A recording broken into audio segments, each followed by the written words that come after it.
안녕하세요. 잼스톤TV입니다. 최근에 전국적으로 전셋값이 집값을 추월하는 현상이 발생하면서 깡통 전세 위험이 높아지고 있습니다. 실제로 최근 파주에 위치한 아파트 전세 시세가 같은 면적 매매 가격을 초과했으며 지방에서는 전셋값이 집값보다 높은 경우가 더 쉽게 발견되고 있습니다. 서원석 중앙대학교 교수는 언론 인터뷰에서 금리 인상 이후 주택가격 하락 현상이 나오는 상황에서 전셋값은 요지부동인 곳이 많아서 역전세 현상이 많다고 전했습니다. 깡통 전세와 전세 사기 등으로 무주택 서민 피해가 우려되면서 지자체와 정부 등에서 대책 마련 등을 예고했습니다.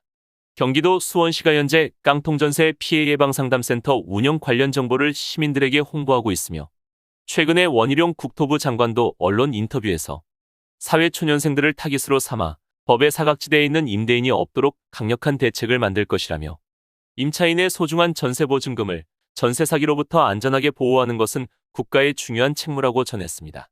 허그의 보증제도를 악용하는 다주택 악성채무자 보증사고는 갈수록 증가하고 있습니다.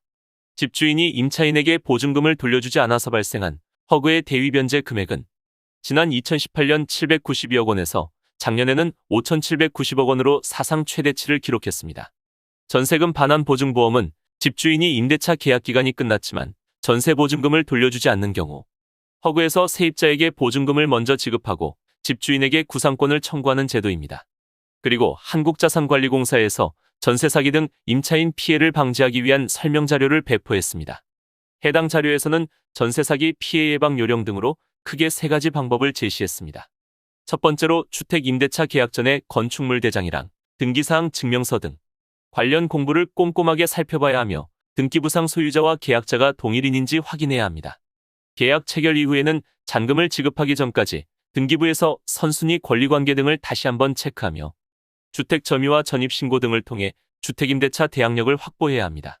그리고 근저당이랑 전입신고가 같은 날 진행된 경우 대항력을 인정받지 못한 사고 사례도 실제로 있었습니다. 따라서 임대차 계약서에는 전입신고 효력이 발생하는 계약일 다음 날까지 계약 당시 상태로 유지한다는 특약을 기재하는 게 좋습니다. 다음으로 집주인의 체납국세 등 세금 납부 여부도 중요합니다.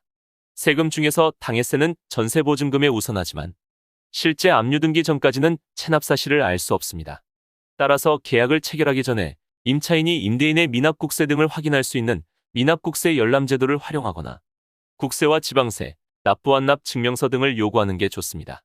세 번째는 전세금 반환보증보험에 가입하거나 전세권 설정 등으로 보증금을 보호할 수 있습니다. 그리고 주택임대차와 관련된 분쟁이 발생하면 대한법률구조공단이나 한국부동산원 등의 상담도 가능합니다.